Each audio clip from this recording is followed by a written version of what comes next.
إذا كانوا به يستهزئون لم يروا كما لم قبلهم من القرون أنهم إليه لا يرجعون وإن كل لما جميع لدينا منظرون وآية لهم الأرض الميتة أحييناها وأخرجنا منها حبا فمنه يأكلون وجعلنا فيها جنات من نخيل وأعناب وفجرنا فيها من العيون ليأكلوا من ثمره وما عملت أيديهم فلا يشكرون سبحان الذي خلق الأزواج كلها مما تنبت الأرض ومن أنفسهم ما لا يعلمون وآية لهم الليل نسلخ منه النهار فإذا هم مظلمون والشمس تجري لمستقر لها ذلك تقدير العزيز العليم والقمر قدرناه منازل حتى عاد كالأرجوز القديم لا الشمس ينبغي لها أن تدرك القمر ولا الليل سابق النهار وكل في فلك يسبحون آية له من حمل ذريته في الفلك المشحون وخلقنا له من مثله ما يركبون وإن نشأ نغرقهم فلا صريخ لهم ولا هم يضلون إلا رحمة منا ومتاعا إلى حين ويغفر لهم ذنوبكم ما بين أيديكم وما خلفكم لعلكم ترحمون وما تأتيهم من آية من آيات ربهم إلا كانوا عنها معرضين وإذا قيل لهم انفقوا مما رزقكم الله قال الذين كفروا الذين آمنوا أنفقوا لو يشاء الله أطعمه إن أنتم إلا في ضلال مبين ويقولون متى هذا الوعد إن كنتم صادقين ما ينظرون إلا صيحة واحدة تأخذهم وهم يخصمون فلا يستطيعون توصية ولا إلى أنهم يرجعون ونفخ بالصور فإذا هم من الناس إلى ربهم ينزلون قالوا يا ويلنا من بعثنا من مرقدنا هذا وعد الرحمن وصدق المرسلون إن كانت إلا صيحة واحدة فإذا جميع لدينا منظرون فاليوم لا تظلم نفس شيئا ولا تجزون إلا ما كنتم تعملون إن أصحاب الجنة اليوم في شغل كثير هم وأزواجهم في ظلال على الأرائك متكئون لهم فيها فاكهة ولهم ما يدعون سلاما قولا من رب رحيم وامتازوا اليوم أيها المجرمون ألم أعهد إليكم يا بني آدم ألا تعبدوا الشيطان إنه لكم عدو مبين وأن اعبدوني هذا صراط مستقيم ولقد قال منكم جبلا كثيرا فلم تكونوا تعقلون هذه الأنعام التي كنتم توعدون اشربوا اليوم بما كنتم تكفرون اليوم نختم على أفواههم وتكلمنا أيديهم ونشهد أرجلهم بما كانوا يكسبون ولو نشاء لطمسنا على أعينهم فاستبقوا الصراط فأنهم يبصرون ولو نشاء لمسخناهم على مكانتهم فما استطاعوا مضيا ولا يرجعون ومن نعمره نلبسه بحلقها فلا يأكلون وما علمناه الشعر ما ينبغي له إن هو إلا ذكر وقرآن مبين لينذر من كان حيا ويحق القول على الكافرين ولم يروا أنا خلقنا لهم مما عملت أيدينا أنعاما فهم لها مالكون وذللناها لهم فمنها ركوبهم ومنها يأكلون ولهم فيها منافع ومشارب أفلا يشكرون واتخذوا من دون الله آلهة لعلهم ينصرون لا يستطيعون نصرهم وهم لا بهم منظرون فلا يحزنك قولهم إنا نعلم ما يسرون وما يعلنون أولم ير الإنسان أنا خلقناه من نطفة فإذا هو خصيم مبين وضرب لنا مثلا ونسي خلقه قال من يحيي العظام وهي رميم قل يحيي الذي انشأها أول مرة وهو بكل خلق عليم الذي جعل لكم من الشجر الأخضر نارا فإذا أنتم منه توقدون أوليس الذي خلق السماوات والأرض بقادر على أن يخلق مثلهم بلى وهو الخلاق العليم إنما أمره إذا أراد شيئا أن يكون له كن فيكن فسبحان الذي بيده ملكوت كل شيء وإليه ترجعون الله اللهم إنا نستغفرك ونستغفرك أدياننا وأبداننا وأنفسنا وأموالنا وأهلنا كل شيء أعطيتنا وجعلنا وإياهم في كنفك وأمانك وإيادك وجيارك من كل شيطان مريد وجبار عنيد وذي عين وذي بعين من شر كل ذي شر إنك على كل شيء قدير اللهم شفنا بالعافية السلامة وحفظنا بالتقوى والاستقامة وأهلنا بمجيبة الندامة بالحال والمآل إنك سميع الدعاء وصل اللهم بجلالك وجمالك على سيدنا محمد صلى الله عليه وسلم وعلى آله وصحبه أجمعين وارزقنا كمال المتابعة له ظاهرا وباطنا يا أرحم الراحمين بفضل سبحان ربك رب العزة عما يصفون سلام على المرسلين الحمد لله رب العالمين بسم الله الرحمن الرحيم قل هو الله أحد الله الصمد لم يلد ولم يولد ولم يكن له كفوا أحد بسم الله الرحمن الرحيم قل هو الله أحد الله الصمد لم يلد ولم يولد ولم يكن له كفوا أحد بسم الله الرحمن الرحيم قل هو الله أحد الله الصمد لم يلد ولم يولد ولم يكن له كفوا أحد بسم الله الرحمن الرحيم قل أعوذ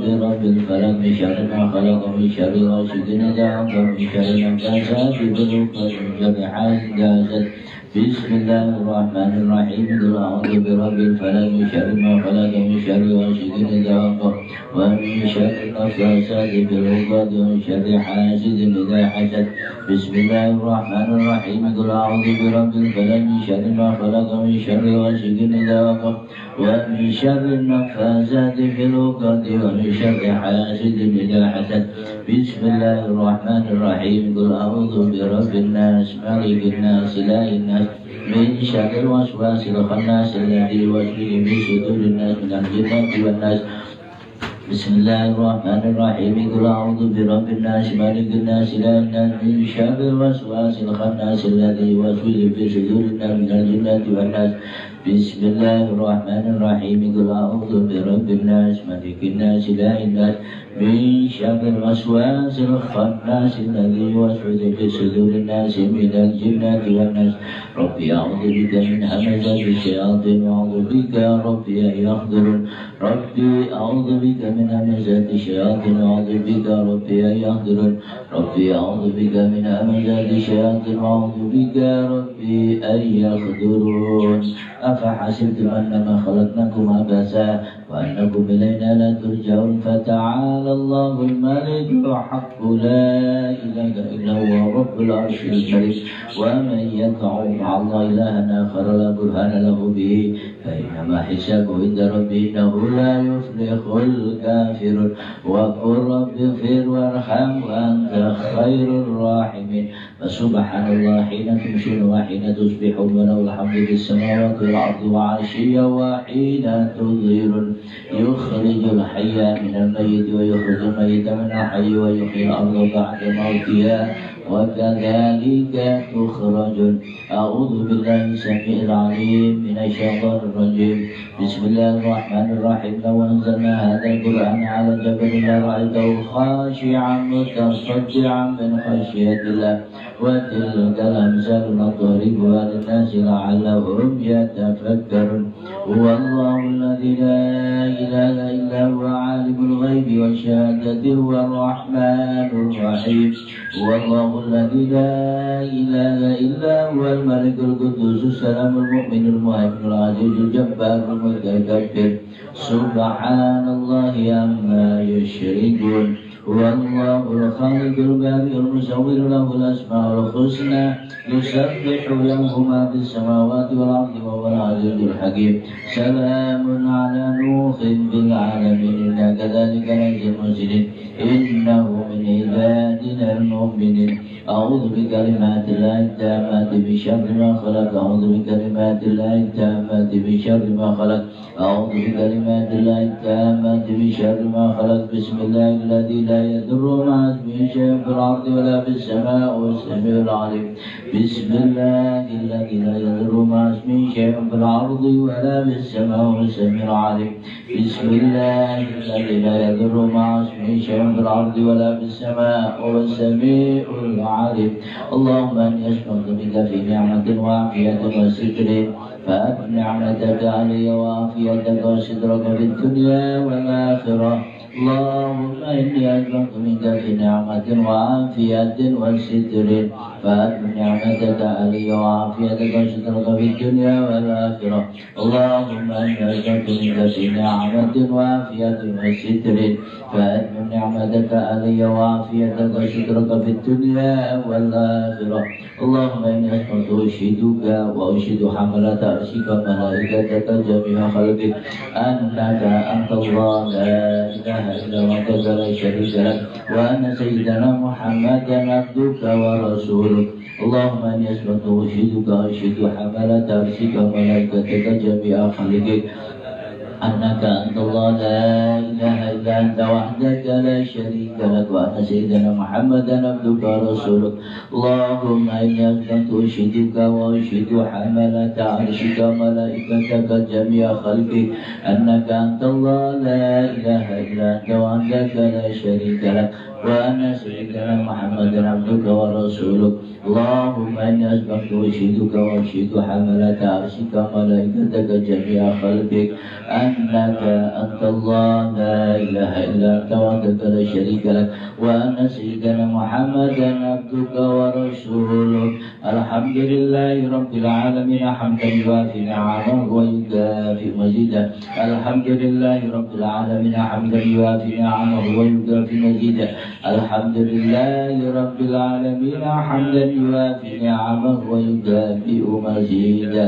آمنت بالله العظيم وكفرت بالجبت والطاغوت واستمسكت بالعروة الوثقى لا انفصام لها والله سميع عليم. آمنت بالله العظيم وكفرت بالجبت والطاغوت واستمسكت بالعروة الوثقى لا انفصام لها والله سميع عليم. آمنت بالله العظيم وكفرت بالجبت والطاغوت واستمسكت بالعروة الوثقى لا انفصام لها والله سميع عليم. رضيت بالله ربا بالإسلام دينا بسيدنا محمد صلى الله عليه وسلم نبيا رسولا.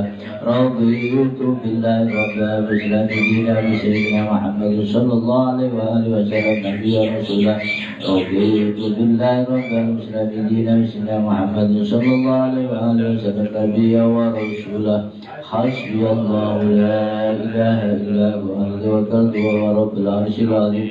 حسبي الله لا إله إلا هو عليه توكلت وهو رب العرش العظيم. حسبي الله لا إله إلا هو عليه توكلت وهو رب العرش العظيم. حسبي الله لا إله إلا هو عليه توكلت وهو رب العرش العظيم. حسبي الله لا إله إلا هو عليه توكلت وهو رب العرش العظيم. حسبي الله لا إله إلا هو عليه توكلت وهو رب العرش العظيم. حسبي الله لا إله إلا هو عليه توكلت وهو رب العرش العظيم. اللهم صل على سيدنا محمد وآله وصحبه وسلم. اللهم صل على سيدنا محمد وآله وصحبه وسلم. اللهم صل على سيدنا محمد وآله وصحبه وسلم. اللهم صل على سيدنا محمد وآله وصحبه وسلم. اللهم صل على سيدنا محمد وآله وصحبه وسلم. اللهم صل على سيدنا محمد وآله وصحبه وسلم. اللهم صل على سيدنا محمد وآله وصحبه وسلم. اللهم صل على سيدنا محمد وآله وصحبه وسلم. اللهم صل على سيدنا محمد وآله وصحبه وسلم. اللهم صل على سيدنا محمد وآله وصحبه وسلم. اللهم إنا نسألك من فجاءة الخير وأعوذ بك من فجاءة الشر. اللهم أنت ربي لا إله إلا أنت خلقتني وأنا عبدك أنا على عهدك ووعدك ما استطعت. أعوذ بك من شر ما صنعت. أبوء لك بنعمتك علي وأبوء بذنبي فاغفر لي فإنه لا يغفر الذنوب إلا أنت. اللهم أنت ربي لا إله إلا أنت عليك توكلت وأنت رب العرش العظيم. ما شاء الله كان وما لم يشأ لم يكن ولا حول ولا قوة إلا بالله العلي العظيم. أعلم أن الله على كل شيء قدير وأن الله قد أحاط بكل شيء علما.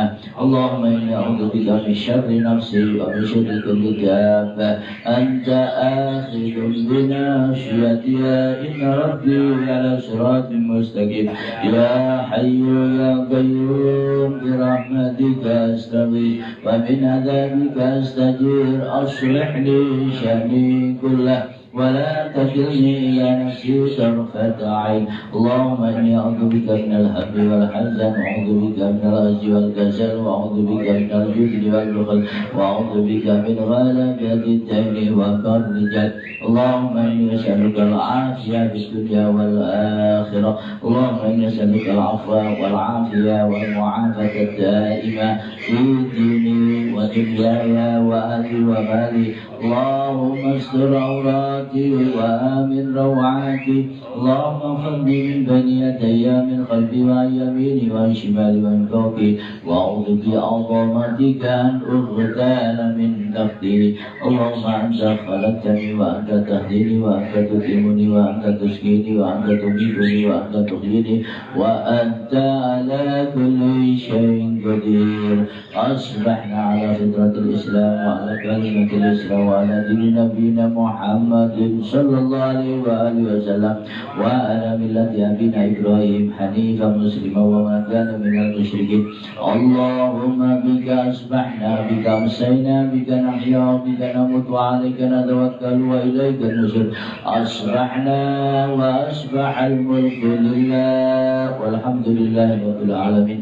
اللهم إنا نسألك خير هذا اليوم فتحه ونصره ونوره وهداه وبركاته. اللهم إنا نسألك خير هذا اليوم وخير ما فيه وخير ما قبله وخير ما بعده وأعوذ بك من شر هذا اليوم وشر ما فيه وشر ما قبله وشر ما بعده. اللهم ما أصبح بي من نعمة أو بأحد من خلقك فمنك وحدك لا شريك لك فلك الحمد ولك الشكر على ذلك. سبحان الله بحمده سبحان الله العظيم عدد خلقه وبرضاه وزنة عرشه كلماته. سبحان الله بحمده سبحان الله العظيم عدد خلقه ورضاه نفسه وزنة عرشه كلماته. سبحان الله بحمده سبحان الله العظيم عدد خلقه ورضاه نفسه وزنة عرشه كلماته. سبحان الله عدد ما خلق في السماء. سبحان الله عدد ما خلق في الأرض. سبحان الله عدد بين ذلك. سبحان الله عدد ما هو خالق. الحمد لله عدد ما خلق في السماء. الحمد لله عدد ما خلق في الأرض. الحمد لله عدد بين ذلك. الحمد لله عدد ما هو خالق. لا إله إلا الله عدد ما خلق في السماء. لا إله إلا الله عدد ما خلق في الأرض. لا إله إلا الله عدد ما بين ذلك. لا إله إلا الله عدد ما هو خالق. الله أكبر عدد ما خلق في السماء. الله أكبر عدد ما خلق في الأرض. الله أكبر عدد ما بين ذلك. الله أكبر عدد ما هو خالق. لا حول ولا قوة إلا بالله العلي العظيم عدد ما خلق في السماء.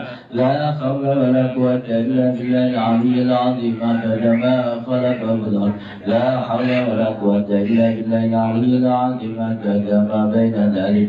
لا حول ولا قوة إلا بالله العلي العظيم عدد ما هو خالق. لا إله إلا الله لا شريك له له الملك وله الحمد وهو على كل شيء قدير. عدد كل ذرة ألف مرة. لا إله إلا الله لا شريك له له الملك وله الحمد وهو على كل شيء قدير. عدد كل ذرة ألف مرة. لا إله إلا الله لا شريك له له الملك وله الحمد وهو على كل شيء قدير. عدد كل ذرة ألف مرة.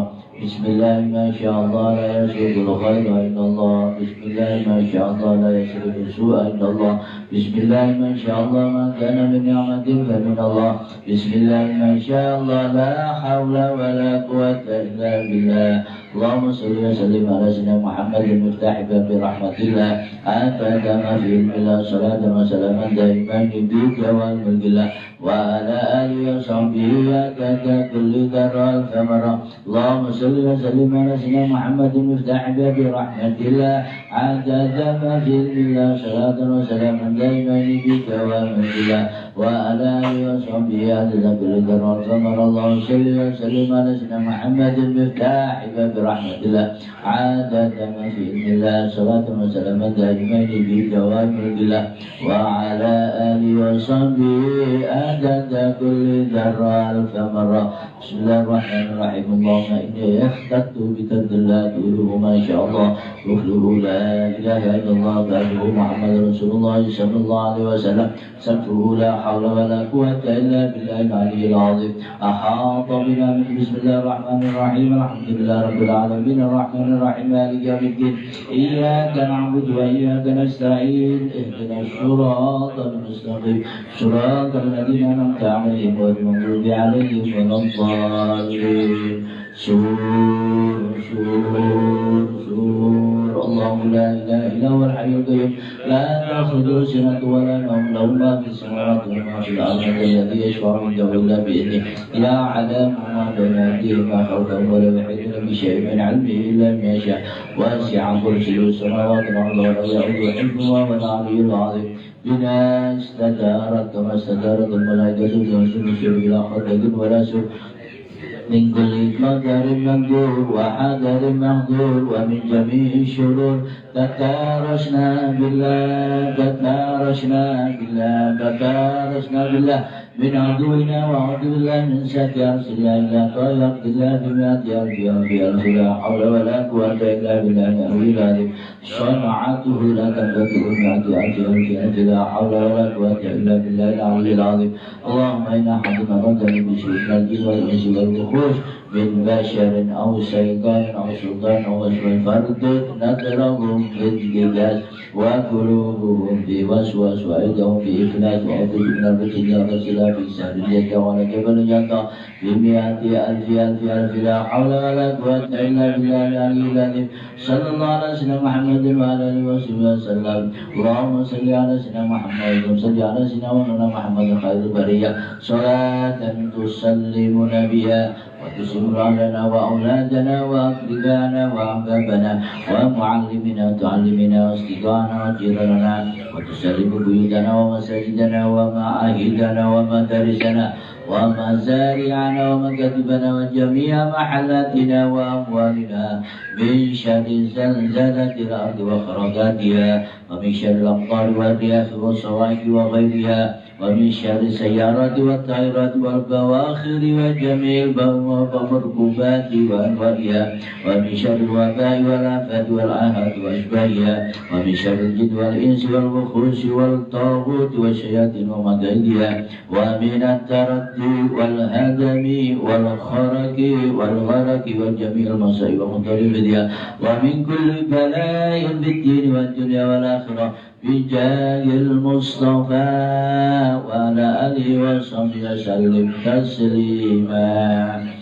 اللهم صل وسلم على سيدنا محمد صاحب البشرى صلاة تبشرنا بها وأهلنا وأولادنا وجميع مشايخنا ومعلمينا وطلبتنا وطالبتنا من يومنا لا إلى يوم الآخرة.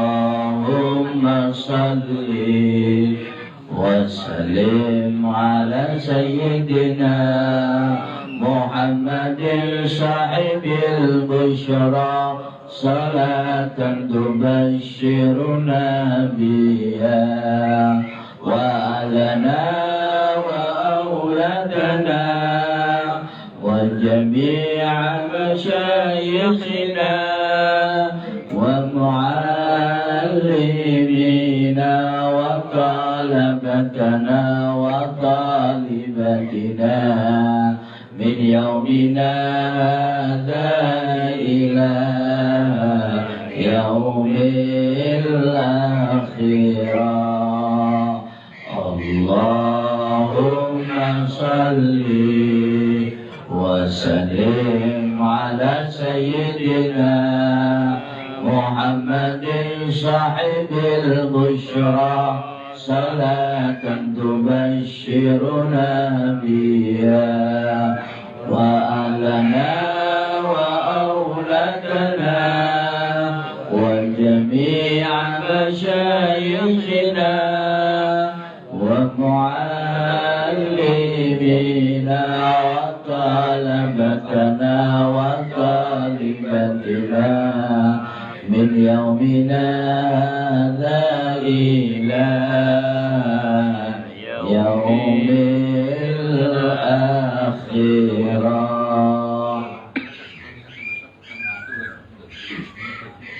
يا رحمن يا رحيم.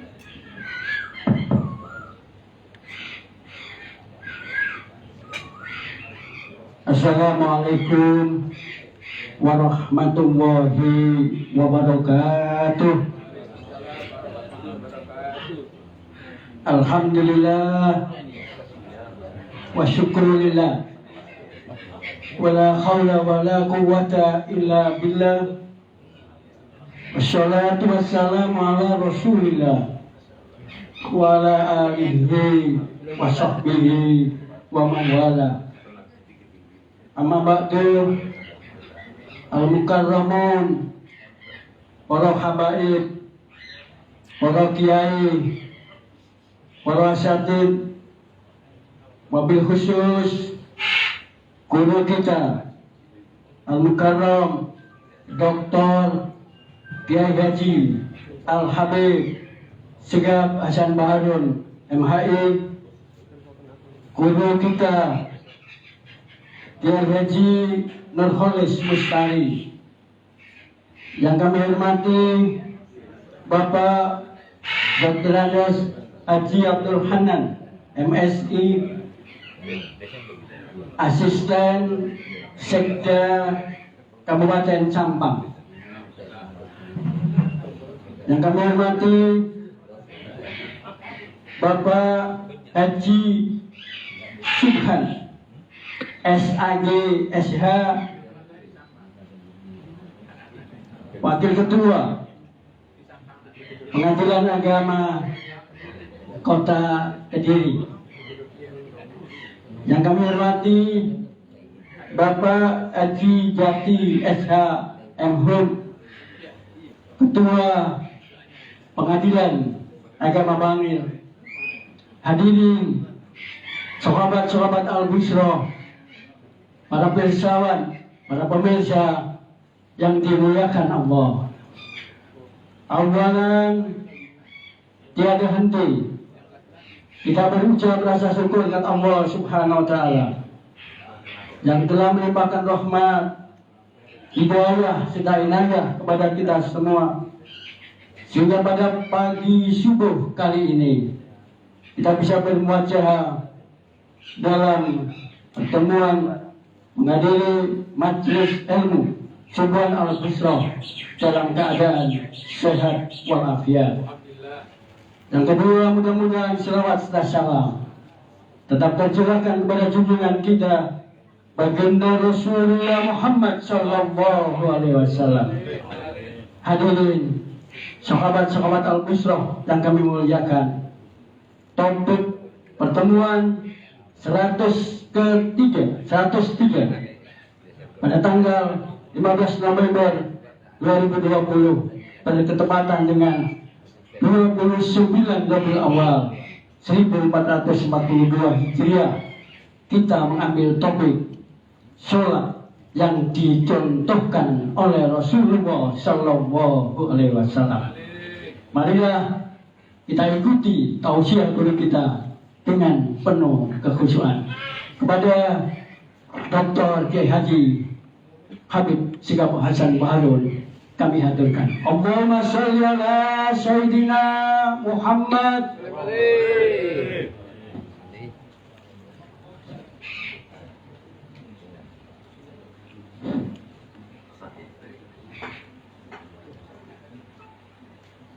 Assalamualaikum warahmatullahi wabarakatuh.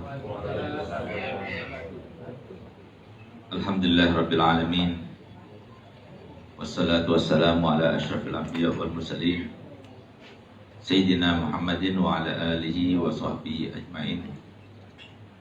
Subhanaka la ilma lana illa ma 'allamtana innaka antal alimul hakim. Rabbi shrah li sadri wa yassir li amri wahlul 'uqdatam min lisani yafqahu qawli, amma ba'du. Yang sama-sama kita ta'zimi, kita muliakan, kita hormati para habaib, para alim ulama, para asatiz, para kiai, khususnya pembina Majelis Subuhan Al-Busyra, guru kita bersama Kiai Nur Khalis Mushtari. Kita doakan semoga beliau panjang umurnya, sehat badannya, dimudahkan segala urusannya, ditambah semangat dakwahnya, dan ditambah cinta nabinya kepadanya, dan semoga kita mendapatkan anugerah pada Allah Ta'ala untuk mendapatkan usia sepertinya, usia yang panjang, dalam keadaan bermanfaat, dalam keadaan sehat walafiat, fi ta'atillah, insyaallah, amin ya rabbal alamin. Serta para alim ulama yang lainnya, tidak lupa kepada Kiai Mahmud dan juga para kiai yang lain. Yang saya hormati, saya muliakan Ketua PA Kabupaten Kediri dan Ketua PA Kabupaten Pasuruan yang saya muliakan, dan Majelis Subuhan Al-Busyra kali ini mendapatkan kehormatan dengan kedatangan keduanya. Semoga keduanya termasuk dipanjangkan umurnya, dimudahkan segala urusannya, ditambah cinta nabinya untuk mereka berduanya, dan semoga perjuangannya di dalam memberikan pengayoman kepada masyarakat dari segi keagamaan dan juga syariat yang diterapkan, semoga keduanya diberikan inayah dan hidayah oleh Allah Ta'ala, amin ya rabbal alamin.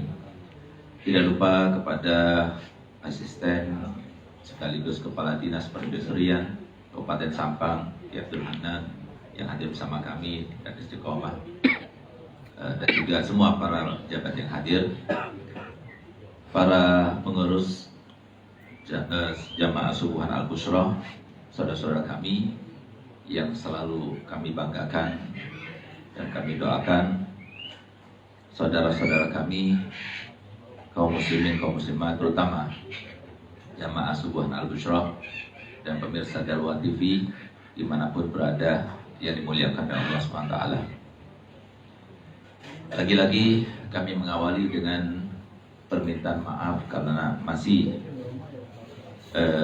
siaran live dan belum terlaksana dan ditakdirkan dalam keadaan nyata bertatap langsung.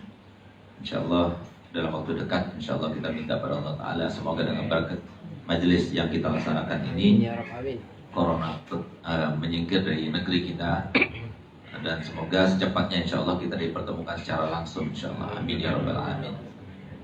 Yang keduanya, kami mohon maaf yang biasanya mengikuti live dari medsos kami, sekarang medsos kami sedang diblokir baik di Instagram maupun di Facebook gara-gara kami memposting ahlan wa sahlan dengan kedatangan Imam Besar Al-Habib Rizik.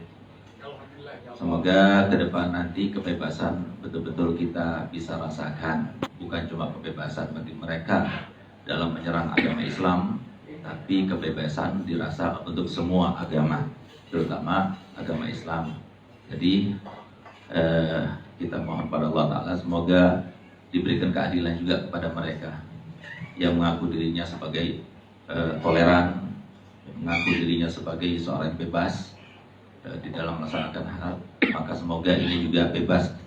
Jadi biar adil, muslim dan yang bukan muslim sama-sama bebas melaksanakan aktivitasnya, dan semoga kita mendapatkan kejayaan, kemenangan daripada Allah SWT, sehingga benar-benar kita bisa menyampaikan dakwahnya Nabi SAW yang tidak ada tujuan yang lainnya kecuali untuk merealisasikan keinginan, cita-cita, angan-angan, harapan Nabi kita Muhammad SAW yang tidak lain adalah supaya semua umatnya masuk ke dalam surga bersama Nabi Muhammad SAW. Dan yang demikian itu tidak mungkin akan terlaksana kecuali dengan kita memberikan pemaparan dan penyampaian sesuai dengan penyampaian beliau kepada seluruh umatnya tentang syariat yang dibawanya. Semoga ini benar-benar terlaksana untuk kita semuanya. dan semoga kita semuanya termasuk yang mendapatkan kemuliaan daripada Allah Ta'ala. Amin ya rabbal alamin. Dan tema pagi hari ini adalah tema yang sangat baik, tema yang menjadi sebuah barometer kehidupan yang terkait dengan keimanan dan ketakwaan.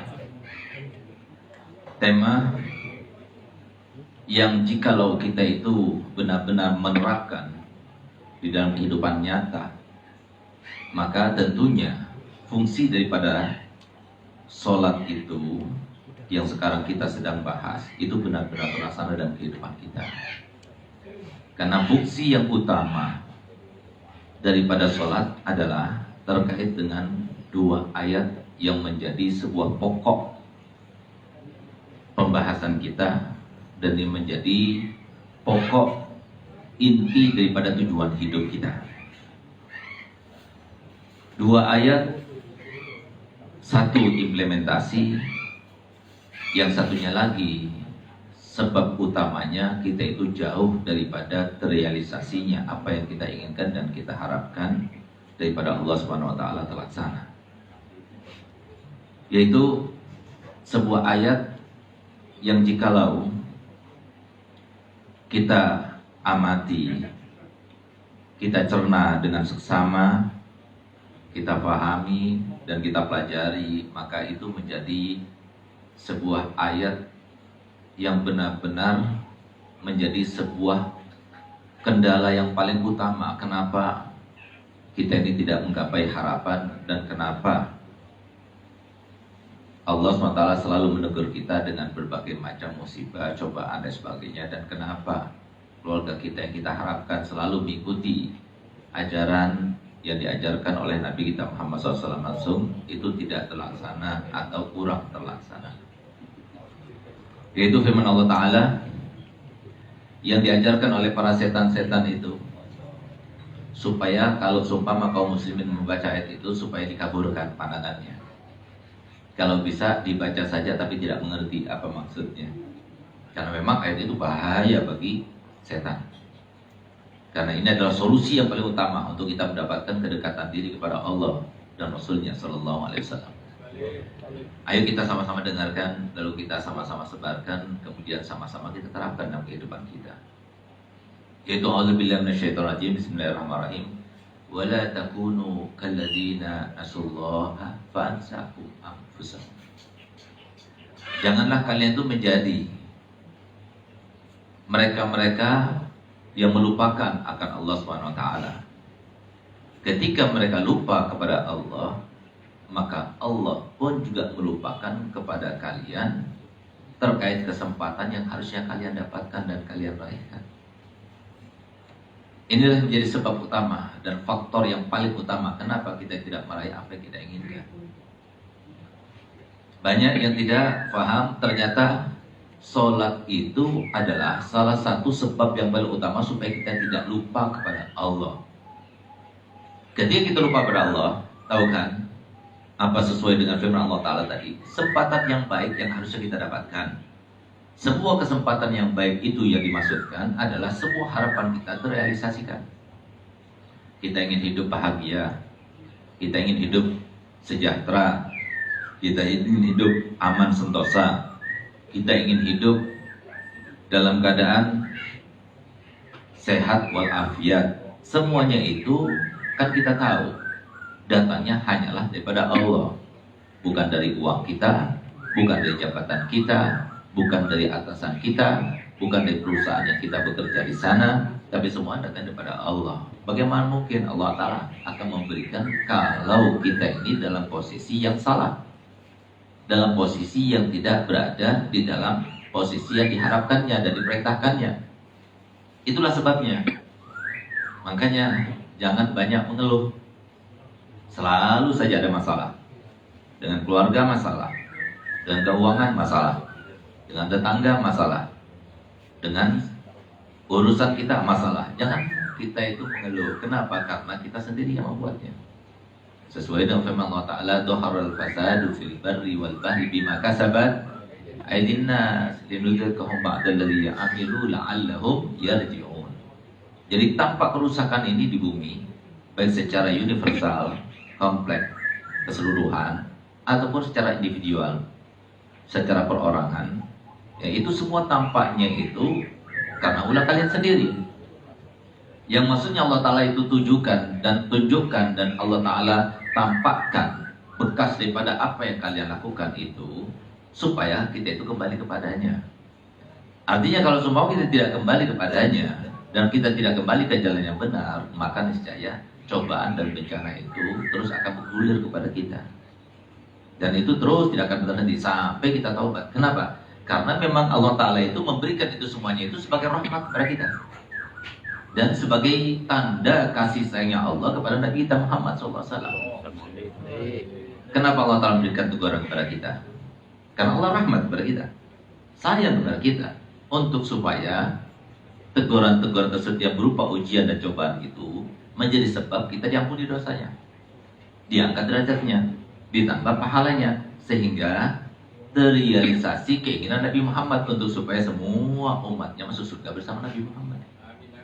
Itu maksudnya, tujuan utamanya. Sehingga kemudian diberikan teguran-teguran itu. Nah, supaya tidak terjadi, bagaimana? Ingat pada Allah. Dan ingat pada Allah itu kapan? Kapan kita ingat pada Allah? Ketika kita dapat nikmat, susah sekali kita mendapatkan nikmat lalu ingat pada Allah, susah. Kita banyak di antara kita yang ingat kepada Allah itu justru ketika tertimpa musibah dan cobaan itu ketika implementasi. Tapi ingat Allah, menyebut nama Allah, merenungkan Allah, kita berada di dalam keadaan berada di dalam hadratillah itu ketika kita sholat. Ketika kita katakan Allahu Akbar, menghadap kiblat seperti yang diperintahkan oleh Allah, melaksanakan semua gerakan seperti yang diperintahkan oleh Allah. Nah, itulah kita mengingat kepada Allah.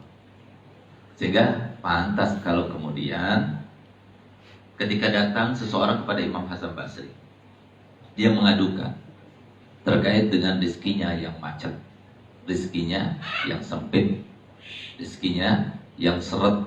Akhirnya katanya Imam Hasan Basri, perbaiki sholatmu. Ada satu orang lagi datang, dia mengadukan kepadanya terkait dengan jodohnya yang tidak datang-datang. Imam Hasan Basri mengatakan juga kepadanya persis seperti yang semula, apa itu perbaiki sholatmu. Kemudian datang lagi orang yang ketiga, mengadukan terkait dengan berantakannya permasalahan yang terjadi sangat pelik di antara keluarga. Lagi-lagi beliau katakan perbaikilah sholatmu. Semua itu kembali pada sholat. Nah, karena Allah Ta'ala itu sudah telah berfirman dalam Al-Quran, fa'ansahum anfusahum, sehingga yang harusnya mereka dapatkan karena mereka lupa, akhirnya mereka tidak dapatkan. Oleh karena itu, maka yang harus diperbaiki daripada semua amaliyah-amaliyah yang zahir, baik itu amaliyah yang terkait dengan ibadah badaniyah maupun ibadah badaniyah dan maliyah, maka itu semuanya itu harus diawali dengan sholat. Itu yang paling utama. Bahkan Nabi SAW mengatakan bahwasanya sholat itu adalah sebuah simbolis agama Islam, itu adalah sholat. Sehingga Allah Ta'ala mengatakan wa'mur ahlaka bis-sholati wastabir 'alaiha la nas'aluka rizqan nahnu narzuquk. Dan yang perintahkan keluargamu untuk sholat. Sholat itu menjadi sebuah simbolis daripada semua amaliyah dalam agama Islam. Sesuatu yang menjadi ikon daripada syariat, ikon daripada apa yang dibawa oleh Nabi Muhammad, itu adalah sholat. Sehingga kalau sholat sudah dibenarkan, maka semuanya ikut. Tapi kalau sudah sholat tidak dilaksanakan sesuai dengan prosedurnya, sesuai dengan yang dijelaskan, dibeberkan oleh Nabi SAW, maka yang terjadi adalah semuanya itu sulit untuk terlaksana, tidak akan tampak oleh Nabi SAW. Bahkan ada sebuah hadis yang harusnya kita jadikan sebagai pertimbangan yang paling utama dalam kehidupan ini, di mana Nabi SAW bersabda, awwalu ma yuhasabu minal abdi as-shalah fa idza kamulat kubilat wasairu amali wa idza naqasat ruddat wasairu amali. Jadi pertama kali akan dihisab ketika seorang itu berada di atas mizannya, di atas hisabnya, dan ditampakkan mizan amaliyahnya. Maka di saat itu yang pertama kali tanya itu adalah bagaimana sholat. Kalau seumpama disebutkan hidupnya sekian tahun berkewajiban sholat sekian kali, tapi ternyata kurang sekali saja, maka Allah Ta'ala akan menyiksanya dan masukkan neraka karenanya, dan tidak akan menaikinya dan menutupi amalia tersebut, amalia yang lainnya.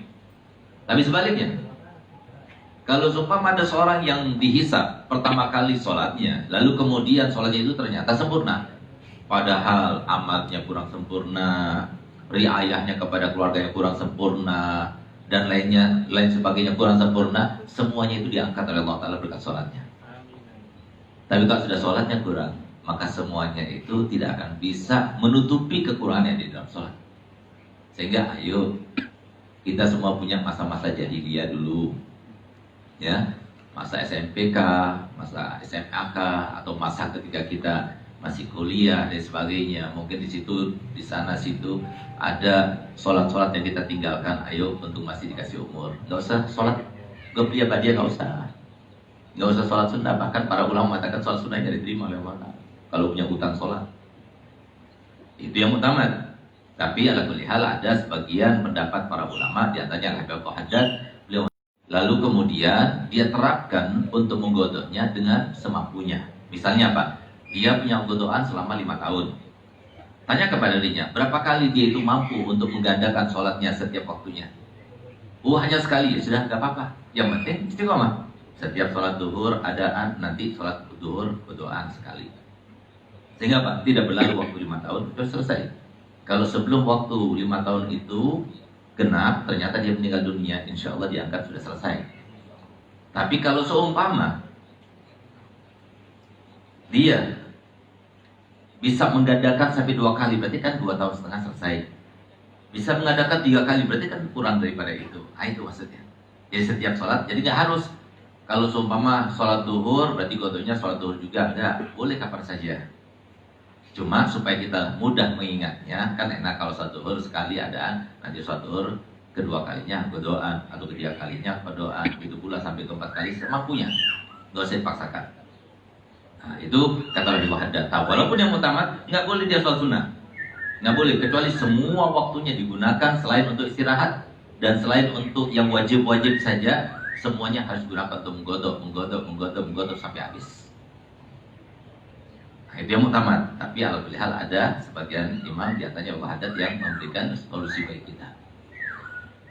Kemudian ayat yang kedua yang menjadi tolak ukur fungsi daripada sholat itu, yang sampai sekarang mungkin bisa jadikan sebagai barometer. Kenapa ini tidak terjadi pada kita? Dan ini yang kita bahas sekarang ini. Apa itu? Allah Ta'ala telah firman dalam Al-Quran. A'udzubillahi minasyaitonirrajim. Bismillahirrahmanirrahim.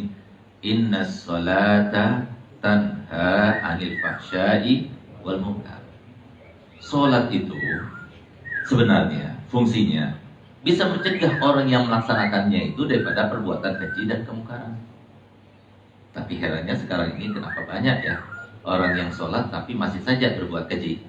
Banyak orang sholat masih saja berbuat mungkar. Sebabnya apa? Sebabnya ini pembahasan kita ini. Mereka tidak sholat seperti yang diajarkan oleh Nabi Muhammad. Padahal Nabi kita Muhammad SAW telah bersabda dalam hadisnya, "Shallu kama ra'aitumuni usolli." Sholatlah kalian sebagaimana saya itu sholat. Semua syariat itu harus berdasarkan seperti yang disampaikan, yang dipraktekkan, yang diajarkan oleh Nabi kita Muhammad SAW. Nggak boleh seenak udelnya, nggak boleh seenak pikirannya, nggak boleh seenak pemahamannya, tidak. Dan kemudian sampai sholat itu mau diterjemah bahasa Arab jadi bahasa Indonesia. Tidak, kita punya kaidah. Kalau nggak ngerti masalah agama, jangan bicara masalah agama. Ini adalah sesuatu yang menjadi bukan ranah kita. Ini ranahnya Nabi SAW. Cukup sampai Nabi manusianya. Kemudian manusia yang lainnya tidak mempunyai ranah dalam hal itu. Itu ranahnya Nabi Muhammad SAW. Dari Allah langsung. Di mana kewajiban sholat itu didapatkan oleh Nabi SAW langsung daripada Allah ketika berada di Sidratul Muntaha. Itu yang terjadi pada Nabi kita Muhammad SAW. Nah, oleh karena itu, maka Nabi SAW kemudian memberikan sebuah arahan supaya tidak salah. Apa itu? Sholatlah sebagaimana aku sholat. Nah, ketahuilah, sholat seperti yang disampaikan dan diajarkan serta diterapkan oleh Nabi kita Muhammad SAW itu adalah sholat yang di situ ada rukun, ada sunnah. Sebelumnya ada syarat-syaratnya, syarat sahnya, syarat wajibnya. Kemudian di tengah-tengah melaksanakannya ada hal-hal yang membatalkannya, ada pula yang menyempurnakannya. Kalau semua kita tidak bisa mengetahui akan hal itu, maka bisa jadi kita ini termasuk orang yang tidak sah sholatnya. Kenapa? Karena di dalam syariat Islam itu disebutkan setiap amaliyah syariat yang memerlukan kepada niat, maka di antara syarat niat yang paling utama itu adalah al-ilmu bil manwi. Coba lihat, syaratnya niat ada berapa? Ada 6. Islamun nawi, tamyizun nawi. Jadi yang berniat itu seorang muslim. Yang berniat itu sudah tamyiz, sudah sampai umur tamyiz, batas tamyiz. Yang ketiga, al-ilmu bil manwi. Dia itu harus tahu dengan seluk-beluk yang dia niati. Tidak boleh seseorang mukallaf dalam kaidah. Tidak boleh seorang mukallaf melakukan satu syariat apapun terkait dengan apapun dalam syariat itu sampai benar-benar tahu dengan apa yang Allah aturkan dan prosedur yang telah dibuat di dalam amaliyah tersebut dalam syariat itu. Baru dia itu boleh melaksanakan. Berapa banyak di antara kita, mohon maaf, kalau soal ditanya berapa sih rukun sholat, dia nggak tahu, nggak sah sholatnya. Tuh, lihat.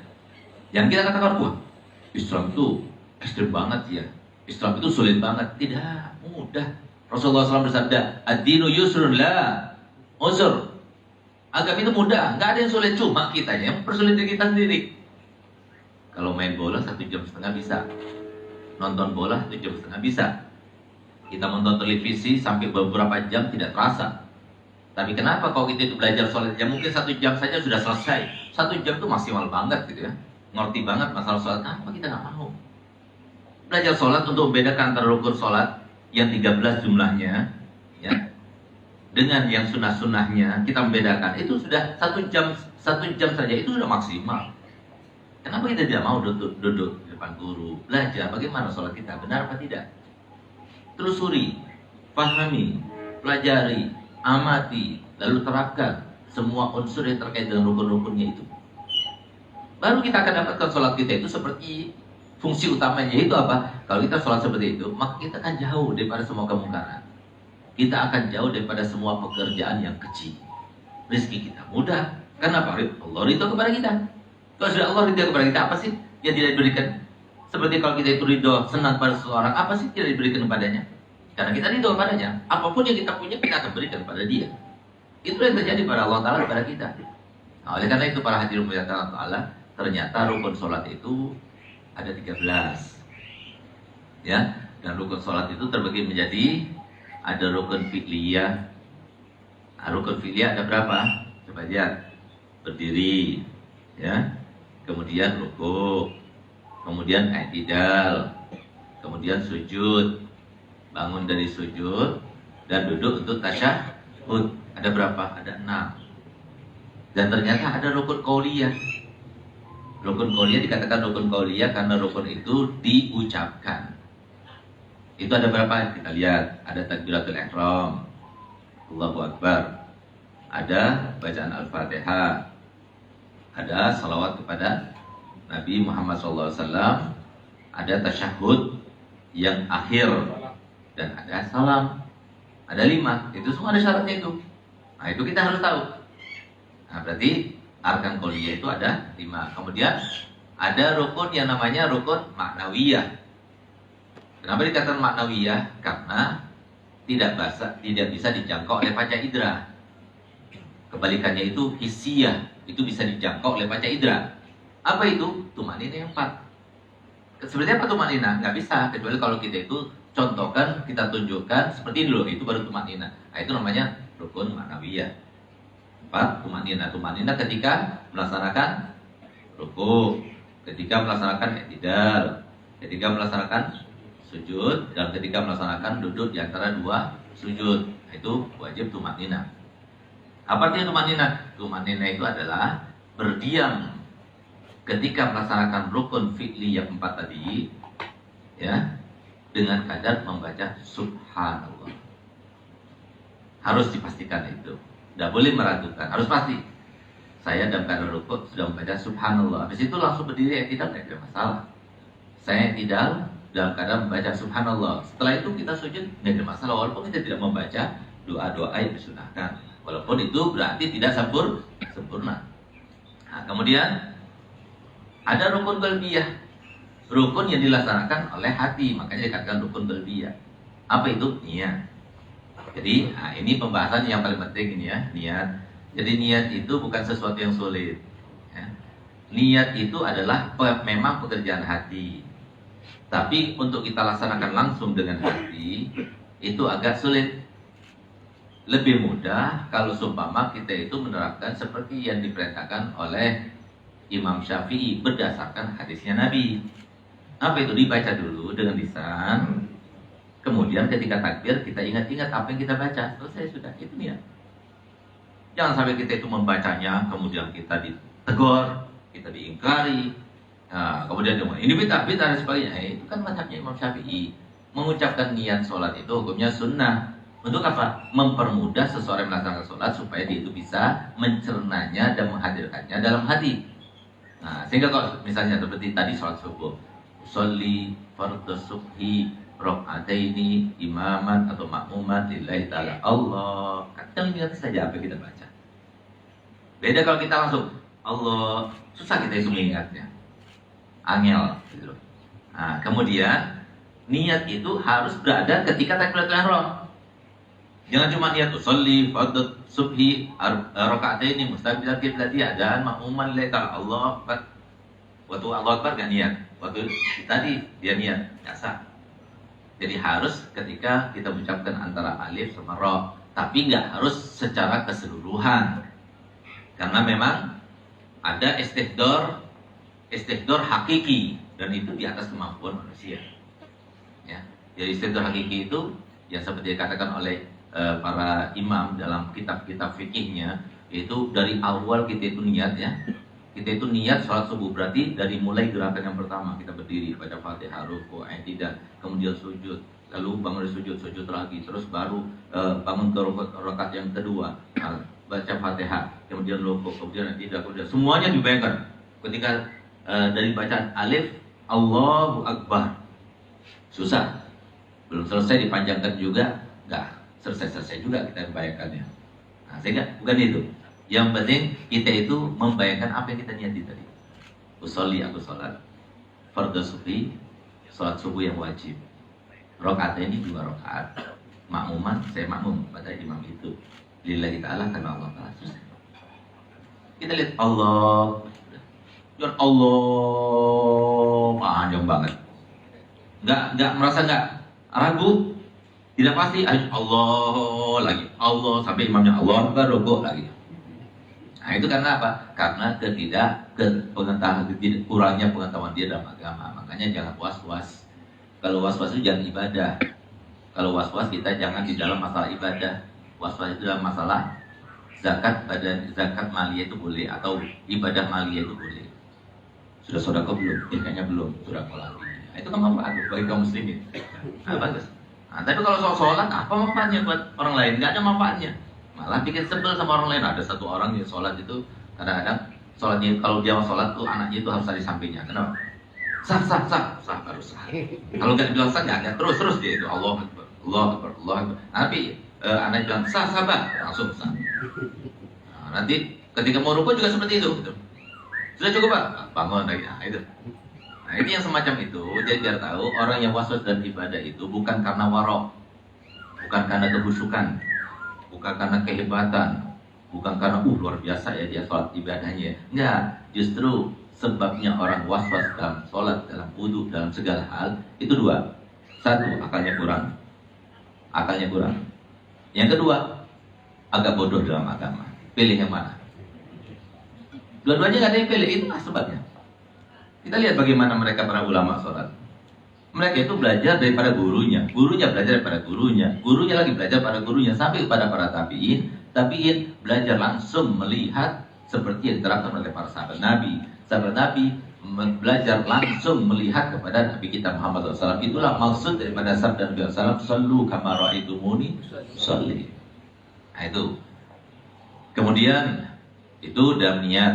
Nah, jadi jangan sampai kalau semua kita itu sholat lalu kita itu baca niatnya sebelumnya, kemudian kita ditegur, ya, karena kita kan berjalan sesuai dengan mazhab kita yang kita anut. Kita wajib untuk taklid kepada salah satu mazhab yang 4. Nggak wajib gitu itu taklid kepada mazhab Imam Syafi'i karena orang Indonesia harus taklid Imam Syafi'i. Nggak harus. Serah, silakan. Yang penting kita belajar, kita tahu apa saja yang diajarkan di dalam mazhabnya itu. Nah, tapi kalau seumpama ada seorang yang mengingkari Imam Syafi'i atau pengikut Imam Syafi'i ketika dia itu sedang melaksanakan sholat, yaitu dengan niat dulu, ya. Nah, maka harusnya dia tidak mengingkari apa yang dilakukannya. Kenapa? Karena kita itu sebagai mukallid. Nah, jadi kalau sama kita usolli fardhu, nggak boleh, dia bilang gitu. Itu beda itu. Siapa itu yang mengajarkan? Misalnya begitu. Kan banyak sekarang orang bodoh tapi minter gitu. Orang bodoh tapi minter itu namanya jahil murakkab. Jadi Bahlul bin Oon, nah, namanya seperti itu gitu. Nah, oleh karenanya, jadi kalau ada yang seperti itu, maka kita tegur dia dengan mengatakan, kamu itu negur saya itu kapasitas kamu sebagai seorang mukallid atau sudah sebagai seorang mujtahid. Kalau dia mengatakan saya sebagai seorang mujtahid, maka tinggal kita katakan mimpi kali ya. Gitu. Kenapa? Karena menjadi seorang mujtahid itu tidak mudah. Imam Suyuti yang punya karangan 500 kitab dalam segala bidang, ya, beliau itu pernah mengkultuskan dirinya sebagai seorang mujtahid mutlak, mujtahid mazhab itu selama seminggu, kemudian ditarik kembali ucapannya. Kenapa? Banyak teguran, banyak ingkaran daripada para ulama di zamannya, sehingga dia tidak mampu kan, kemudian menarik kembali ucapannya. Nah, sedangkan orang sekarang yang tidak ada apa-apanya dari Imam Suyuti, lalu dia akan mengaku dirinya sebagai mujtahid.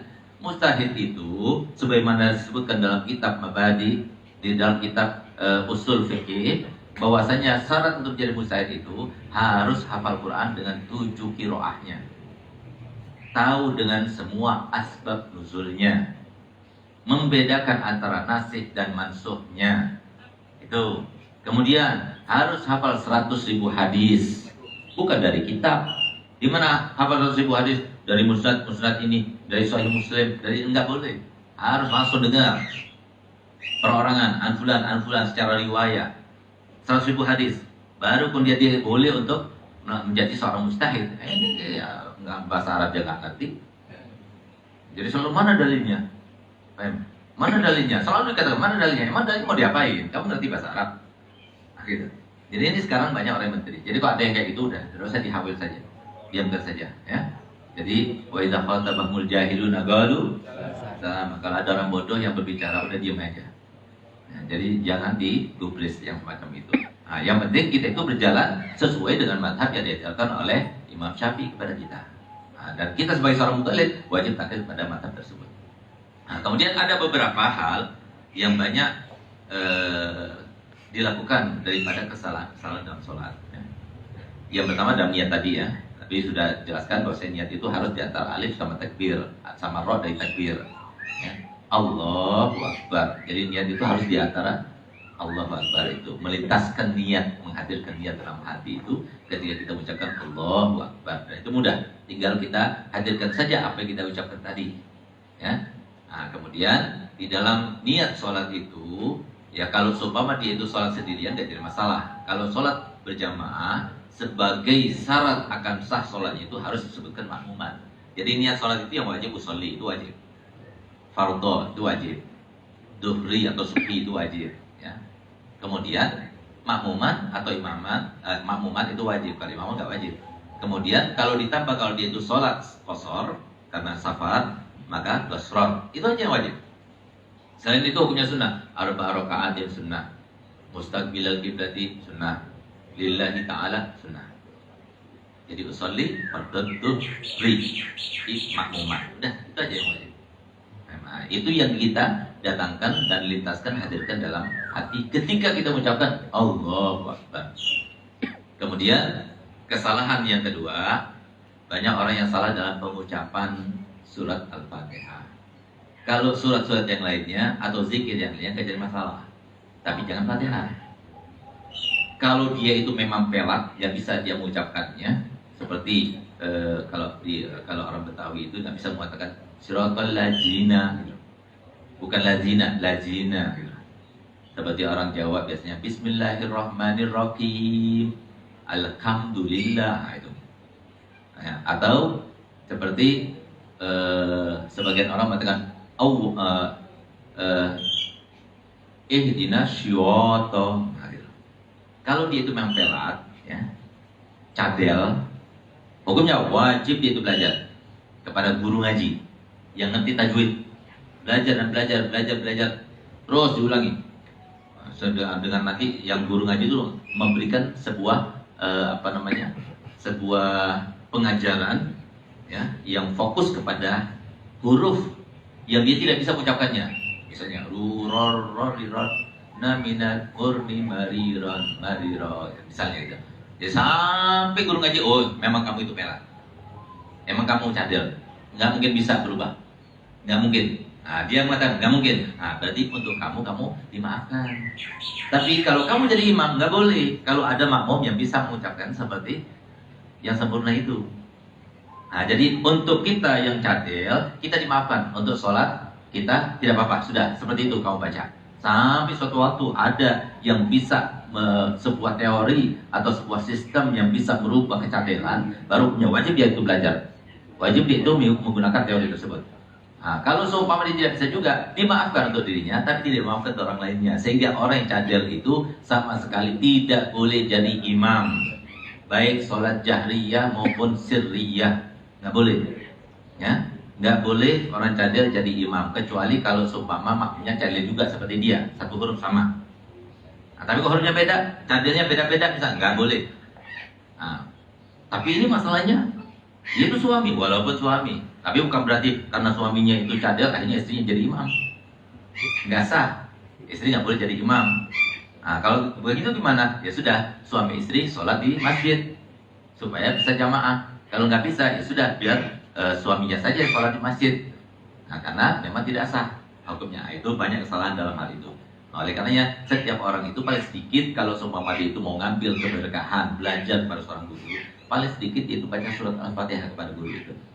Untuk supaya diuji apakah bacanya sudah benar atau tidak. Nah, itu kesalahan yang banyak terjadi. Kemudian kesalahan ketika melaksanakan sujud. Rukun insyaallah sempurna. Ya. Nah, sujud diantaranya syaratnya sujud itu kita itu harus meletakkan 7 anggota badan ketika kita sujud. Apa itu 7 anggota? Ujung kaki, ya, nggak semuanya, ujung kaki ya saja. Kemudian 2 lutut, ya, berarti berapa? 4. Kaki kanan, kaki kiri, lutut kanan, lutut kiri. Kemudian 2 telapak tangan, 2 berarti kanan kiri berapa? 6. 1 lagi dahi. Ini dahi. Harus kita meletakkan. Kalau tangan tidak diletakkan, atau salah satunya kaki tidak diletakkan di atas tempat sujud kita, tempat ketika kita bersujud, maka tidak sah. Nah, ditambah lagi ketika kita sujud, maka dahi ini harus terbuka, laki maupun perempuan. Kalau pakai masker nggak jadi masalah, karena masker itu nggak ada sampai ke dahi, gitu kan? Nah, jadi masker cuma antara mulut sama hidung. Ya, kalau semua ada hadisnya semacam ini dan sebagainya, itu kalau tidak darurat. Ini kan sekarang kita darurat. Tidak sempurna saja kalau dalam mazhab Syafi'i, kalau semua kita tutup wajah kita, gitu. Nah, tapi karena sekarang dalam keadaan wabah, maka ya mau masker nggak apa-apa, ya nggak pakai masker juga nggak apa-apa, tetap sah sholatnya. Karena syaratnya sujud nggak harus menutupi wajah, tidak, tapi yang harus tidak tertutupi atau harus dibuka itu adalah jidatnya, dahinya. Kemudian ketika sujud itu harus agak menekan. Sekiranya kalau ada kapas yang mengembang, kemudian kita sujud atas kapas itu, maka dia akan kempes. Nah, gitu. Jadi harus kita tekankan, tapi nggak perlu digosok-gosok supaya hitam sininya, tidak. Ya. Nah, jadi cukup kita menekan saja. Ya, kalau semua ada kapas, maka dia akan menjadi gepeng atau tipis. Nah, itu saja. Nah, kalau tidak menekan, nggak sah. Meletakkan hidung itu hukumnya sunnah. Yang wajib itu meletakkan dahinya. Ya, meletakkan hidung itu hukumnya sunnah. Dan di antara syarat sujud yang harus diterapkan juga, antara bokong seorang yang sujud itu sama kepalanya itu, bokong itu bahasa Indonesia apa? Pantat, pinggul ya, pinggulnya gitu, pantat ya, pinggulnya itu ya, itu harus lebih tinggi daripada kepalanya, seperti ini, seperti orang nungging. Kalau semua lurus, dengan dia meletakkan misalnya kepalanya itu di atas bantal atau di atas bangku, nggak sah. Jadi harus seperti orang menungging, kecuali kalau seumpama dia darurat, uzur, misalnya apa, seperti orang yang hamil, seperti orang yang sakit mata, itu kalau lagi nungging tuh mata itu kayak mau copot itu, nah, itu nggak apa-apa. Nah, jadi agama itu mudah.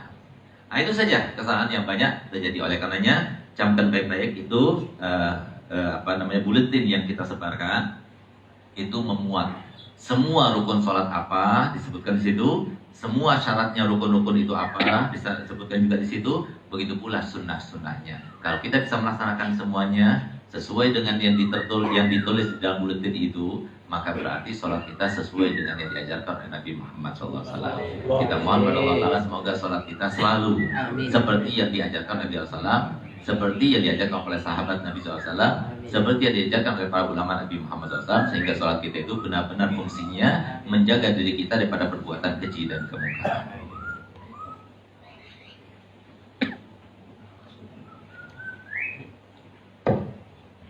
Hadirin sahabat-sahabat Al-Busra yang dimuliakan Allah, sebagaimana biasa paripurna pemahaman kita tentang tausiah beliau yang begitu mendasar dan sangat jelas tadi, maka kita masuk dialog interaktif.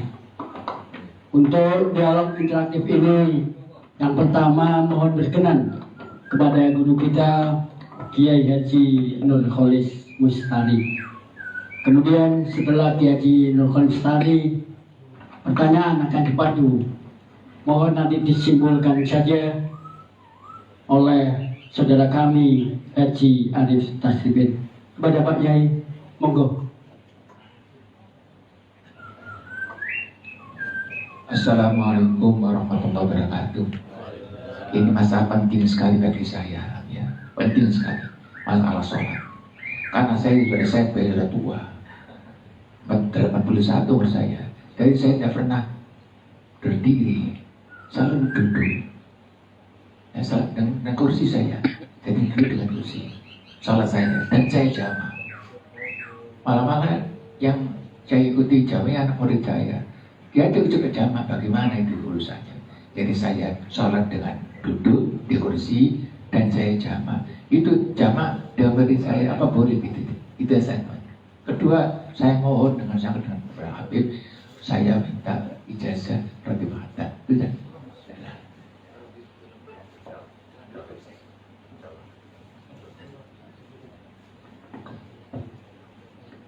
Terima kasih. Assalamualaikum warahmatullahi wabarakatuh. Nampaknya pagi ini banyak pertanyaan, Habib. Yang pertama adalah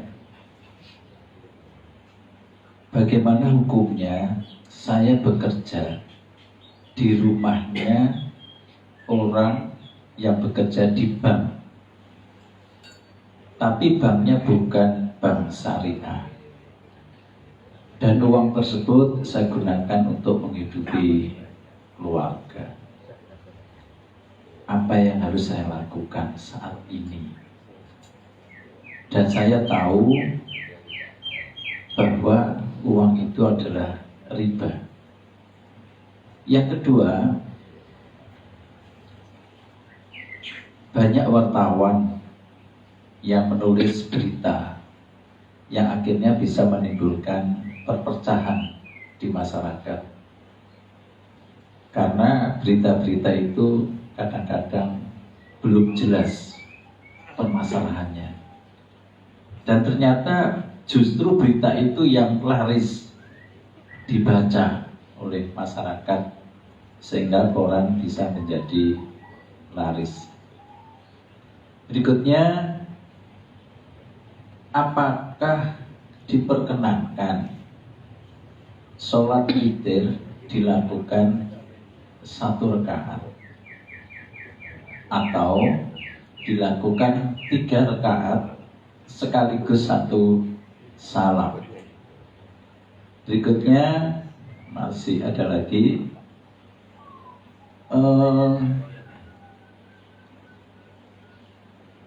Sholat qoblatan subuh itu pahalanya seperti dunia seisinya. Ketika saya pergi ke musola, imam sudah melakukan sholat subuh, tapi saya berdua karena nanti saya akan sholat berjamaah dengan teman saya. Di musola itu saya sholat qoblatan subuh dulu, tidak mengikuti imam yang sudah melakukan. Bagaimana hukumnya? Apakah diperbolehkan? Di musola itu ada dua imam, yang satu melaksanakan sholat wajib, yang satu mengerjakan sholat qobliyah subuh karena mengejar pahala yang besar tadi. Sekian Habib, terima kasih. Wassalamualaikum warahmatullahi wabarakatuh. Ya, jadi semua pertanyaannya mewakili ya, insyaallah. Dan apalagi pertanyaan daripada guru kita yang fungsinya sebagai pelengkap daripada apa yang belum kita bahas ya. Jadi pertanyaan beliau adalah bagaimana orang yang seperti beliau yang sudah berumur 81 ya, kemudian melaksanakan sholat dalam keadaan duduk dan juga dengan menjamak sholatnya. Jadi kalau masalah duduknya seseorang ketika melaksanakan sholat fardu, sholat itu kan ada dua macam, ada sholat fardu, ada sholat sunnah. Kalau sholat sunnah bagi orang sehat pun diperbolehkan untuk melaksanakan sholat dalam keadaan duduk atau dalam keadaan berbaring, itu boleh. Tapi dalam keadaan terlentang tidak boleh, kecuali ketika dia uzur. Cuma pahalanya itu kalau semua kita sholat duduk, maka pahalanya separuh daripada sholat berdiri. Kalau kita sholat dalam keadaan terbaring, maka pahalanya seperempat berarti dari sholat berdiri, separuhnya duduk. Nah, tapi kalau semua sholat fardu nggak boleh kita sholat duduk, kecuali kalau dia itu uzur. Nah, uzur itu adalah batasan uzur di sini ada khilaf di antara Imam Ibn Hajar sama Romli, dua-duanya Syafi'i. Berarti Ibn Hajar kalau dia laksanakan dipaksakan dalam keadaan berdiri, maka akan merasakan sebuah kesulitan yang sangat, yang tidak terhindarkan. Maka itu sudah berarti boleh, yaitu sholat duduk. Seperti usia beliau yang kita melihat jalannya saja, ya kita doakan sama panjang umur sehat walafiat ya, tetap sehat ya. Nah itu sudah diperbolehkan untuk duduk. Begitu pula dalam mazhab menurut fatwa daripada Imam Rafi'i, Imam Romli, kalau sekiranya itu sholat dalam keadaan berdiri itu nggak khusyuk, maka boleh dia sholat duduk. Nah, misalnya apa? Saya pusing atau seperti orang kena migrain ya dan sebagainya, maka udah boleh duduk walaupun dia dalam keadaan sehat, dalam keadaan masih muda gitu, dia nggak harus tua gitu. Nah, apalagi yang sudah tua, jadi boleh dalam keadaan duduk. Nah, tapi makmumnya jangan duduk juga gitu ya. Nah, tapi makmumnya yang sehat tetap berdiri gitu. Nah, sementara mengenai jamaah, memang dalam mazhab Syafi'i kita berbicara ya, bahwasanya sholat itu memang jamaah itu boleh dilakukan kalau karena tiga hal. Yang pertama karena safar ya, karena kita melakukan perjalanan jauh mu'tamad, perjalanan pendek. Nah, itu ada sebagian gaul sebagai pendapat ulama yang mengatakan boleh juga di dalam perjalanan yang pendek, tapi cuma jamak, bukan qashar ya. Kalau qashar itu hanya diperbolehkan ketika perjalanan itu panjang. Perjalanan panjang itu 82 kilo lebih ya, perjalanan pendek berarti di bawah itu. Nah, kemudian sebab yang kedua hujan, turunnya hujan. Nah itu boleh daripada nanti akhirnya karena hujannya itu deras dan panjang sampai habis waktu sholat yang kedua nantinya, maka lebih baik sholat jamaah. Nah, jadi supaya bisa melangsungkan jamaah semuanya, jamaah. Jadi tidak sampai ada sholat yang dilaksanakan dengan tanpa jamaah, itu maksudnya. Nah, kemudian syarat yang ketiga, sebab yang ketiga seorang itu boleh menjamaah itu karena sakit, dan itu pun karena ada khilaf di antara ulama. Nah, menurut Imam Nawawi boleh, itu mazhabnya Abi Hanifah. Kalau sakit boleh kita itu menjamak sholat. Nah, sakit itu definisinya, batasannya itu adalah sekiranya kalau dia itu melaksanakan sholat pada masing-masing waktunya akan kerepotan. Nah, berarti apa? Boleh untuk menjamak sholatnya. Kalau seumpama dia itu mendapatkan dirinya kalau melaksanakan sholat pada waktu masing-masing itu dalam keadaan repot, ya boleh dia itu untuk menjamak sholatnya. Nah, jadi kalau seumpama beliau itu termasuk kategori yang seperti disebutkan, berarti boleh menjamak sholat. Ada pula yang menjamak sholat, ya, yang penting ada hajat. Ya, sebagian ulama katanya yang penting ada hajat. Misalnya ada pengantenan, ada tamu dan sebagainya. Nah, tapi ini menurut gaul, bukan yang utama ya, pendapatnya ulama. Tapi jangan jadikan kebiasaan, itu aja. Ya, jadikan kebiasaan. Nah, walaupun ada sebagian mazhab yang mengatakan bahwasanya waktu sholat cuma 3 gitu. Tapi kita tidak bermazhabkan seperti mazhab itu.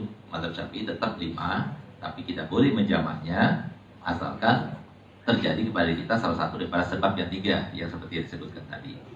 Nah, jadi kalau seumpama makmumnya itu akan melaksanakan sholat jamaah bersama beliau, niatkan untuk godok sholat yang sepertinya pada masa yang lalu.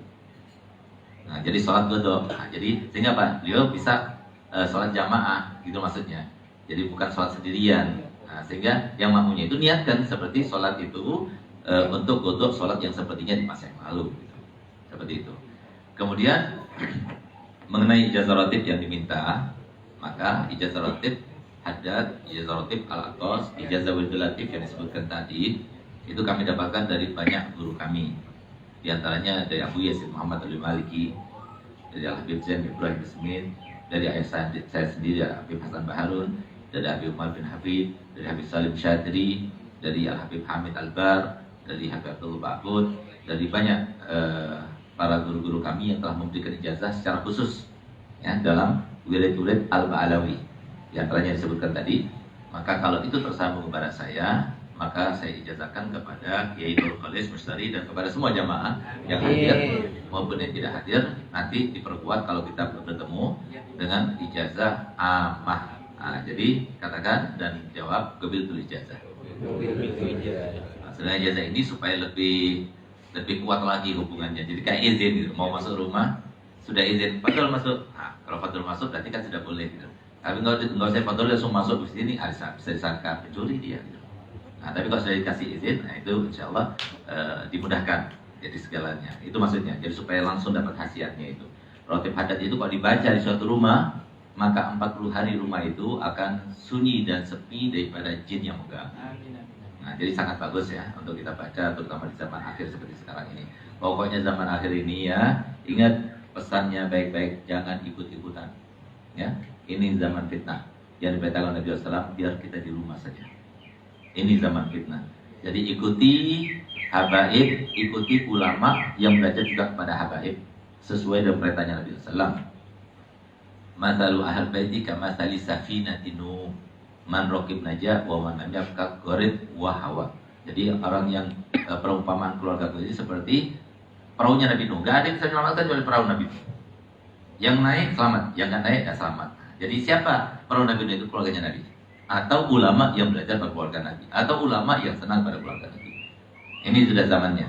Nabi SAW di dalam hadis Sahih Muslim telah berwasiat kepada kita semuanya dan untuk menyelamatkan kita semuanya. Innama ana mur'un magbud yushiku an ya'tiya rasul rabbi fa'ujib wa ana tarikun fikum astaqalain ma in tamassaktum bihi ma lan tadillu ba'di abada. Kitab Allah fihi nur wal huda fastamsiku bih wa itrati ahli baiti uzakkirukumullah fi ahli baiti uzakkirukumullah fi ahli baiti uzakkirukumullah fi ahli baiti. Kata Nabi Muhammad, aku ini manusia biasa. Mungkin sebentar lagi akan datang utusan daripada Allah Ta'ala untuk menjemput nyawaku, sehingga aku kabulkan permintaannya. Tapi aku tinggalkan untuk kalian 2 hal. Kalau kalian berpegang teguh dengan keduanya, tidak akan sesat selama-lamanya. Perlu ditampilkan, perlu ditafsirkan, jelaskan pernyataannya lagi. Kalau kalian berpegang teguh dengan keduanya, kalian tidak akan tersesat selama-lamanya. Apa? Yang pertama, kitab Allah, Al-Quran. Di situ ada petunjuk, di situ ada cahaya. Berpegang teguhlah kalian pada Al-Quran. Yang kedua, itrati ahli baiti, keluargaku. Aku ingatkan kalian, awas keluargaku. Aku ingatkan kalian, awas keluargaku. Aku ingatkan kalian, awas kepada keluargaku. Itu kata Nabi Muhammad SAW. Nah, oleh karenanya, jadi siapa yang perlu diikuti daripada keluarga Nabi? Ulama yang ada nasab kepada Nabi Muhammad SAW, atau ulama yang belajar kepada mereka para ahlul bait. Nah, itu diikuti. Kenapa? Ahlul bait itu tidak mulia dengan sendirinya. Ahlul bait itu mulia karena nabinya. Karena Nabi telah berdoa untuk mereka dan memproteksi mereka dengan doanya Nabi. Sekarang kalau saya mau bertanya, doanya Nabi kira-kira dikabulkan apa tidak? Kira-kira atau pasti? Pasti. Nabi Muhammad telah mendoakan, Allahumma ij'alhum mafatihar rahmah waj'al asiyatahum ma'adinal hikmah fa innahum la yudkhilukum fi babi dhalalah wa lam yukhrijukum an babi huda. Ya Allah, jadikanlah di mana mereka berada, disitulah tempat turunnya rahmat, kunci turunnya rahmat terdalam rahmat. Dan kata Nabi SAW, jadikanlah lidah mereka sebagai sumber-sumber kata mutiara hikmah. Sesungguhnya mereka tidak akan memasukkan kalian umatku ke dalam pintu kesesatan, dan tidak akan mengeluarkan kalian daripada pintu kebenaran. Silakan cari 3 habaib yang sama-sama dai, sama-sama alim, sama-sama faqih, kemudian disogok seberapapun untuk mengharapkan sesuatu yang halal atau mengharapkan sesuatu yang haram, tidak akan kita dapatkan. Karena Nabi SAW sudah memproteksi mereka.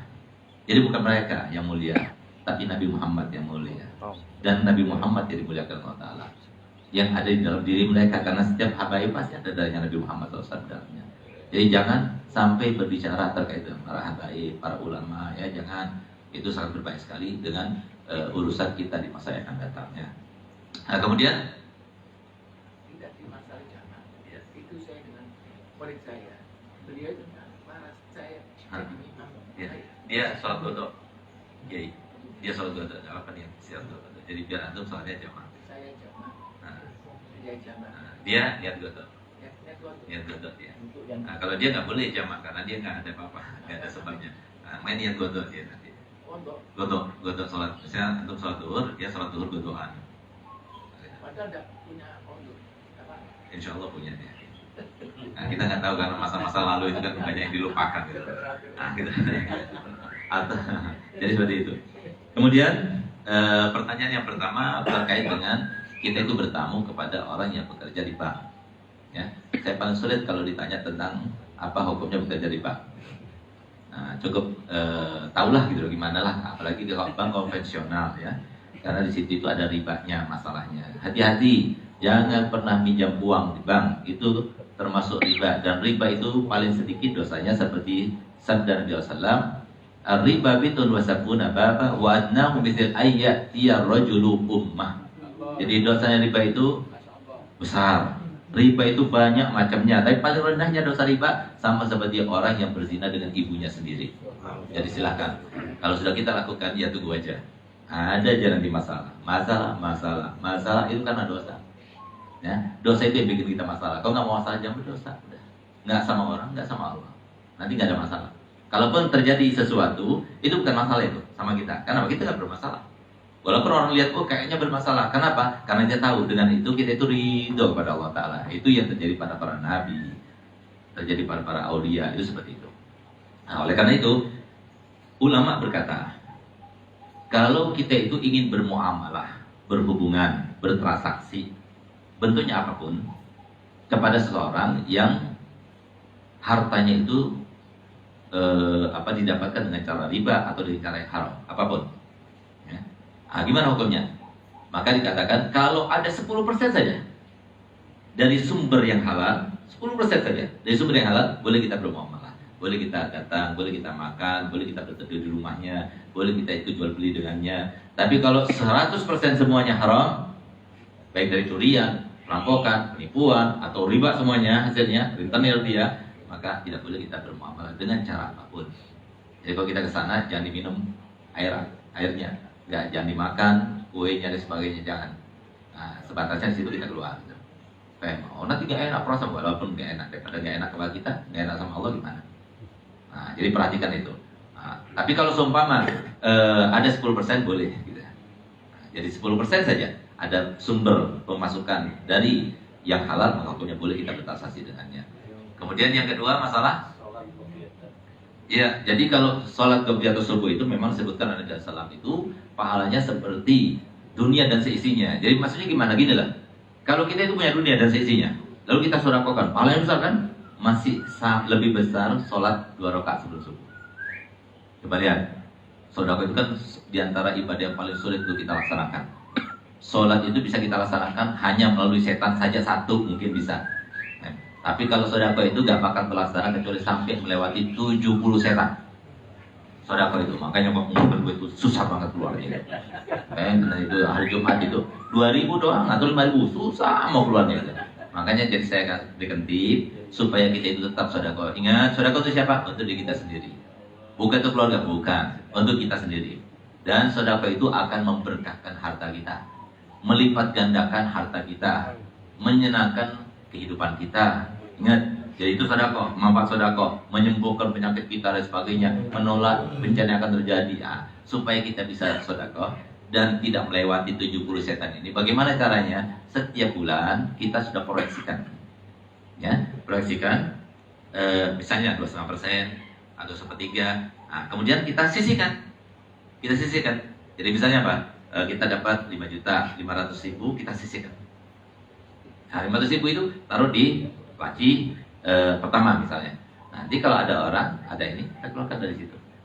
Itu lebih mudah. Setannya nggak ada, karena sudah kita sisihkan itu. Tapi kalau masih berkumpul, campur, itu mau ngirim lewat transfer, aduh sulitnya itu, mau keluarnya itu. Atau apalagi sudah campur di di dompetnya, itu dompetnya itu akan ada kuncinya dan gemboknya 100. Jadi caranya diakal-akali seperti itu diantara hilangnya ya. Itu kata Nabi Muhammad, 2 rakaat itu sebelum subuh itu lebih afdal daripada sedekah sedunia dan seisinya. Olehnya jadi tinggalkan. Kalau seumpama kita masuk masjid ternyata sudah dilaksanakan sholat. Sholat jamaah itu, kalau kita sholat di masjid, nggak boleh kita bikin jamaah selama jamaah itu belum tuntas. Kalau kita bikin, berarti kita bikin fitnah. Nggak boleh, makruh hukumnya itu. Ya. Tunggu sampai selesai, baru kita sholat lagi. Kalau soal ini udah nanggung, karena rokatnya tinggal cuma sujud saja, misalnya sujud akhir kita datang. Lebih baik kita sholat bikin jamaah sendiri, tunggu sampai salam, selesai baru kita bikin jamaah. Itu tuntunan Islam itu seperti itu. Tapi kalau seumpama kita langsung bikin jamaah, itu makruh hukumnya.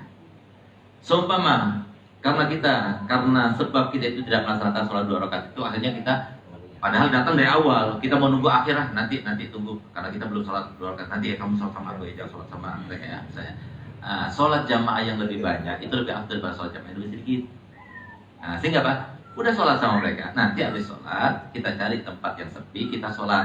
Karena apa? Sholat qobliyah itu tidak akan habis waktunya kecuali setelah keluar waktu sholat itu. Gitu. Jadi kalau seumpama sekarang subuh syuruknya itu jam 5 pas, ya, masuk subuh jam 4 kurang 20, ya kan? Sekarang ini. Kalau kita itu sholat subuhnya jam 4 atau jam 4:30, masih ada kan sholat subuh, ya kan? Sholat setelah itu, karena masih ada waktunya. Jadi qobliyah itu nggak bakalan keluar waktunya dengan kita melaksanakan sholat waktu itu. Jadi boleh setelahnya, boleh sebelumnya, boleh. Cuma karena sholat subuh itu termasuk daripada salah satu waktu yang diharamkan untuk kita sholat di sana, maka sebagian ulama kalau seumpama kita itu lupa atau tidak memungkinkan untuk melaksanakan qobliyah subuh, tidak dilangsungkan langsung habis sholat subuh, tapi tunggu. Nanti kalau sudah waktu isyraq baru kita godok. Itu. Kenapa? Karena takutnya di situ banyak orang bodoh yang suka minta itu loh. Sehingga habis sholat subuh kok sholat lagi? Padahal kita tahu kan, sholat qobliyah itu masih ada, boleh waktunya, boleh. Cuma takutnya banyak orang yang bodoh minta tadi itu loh.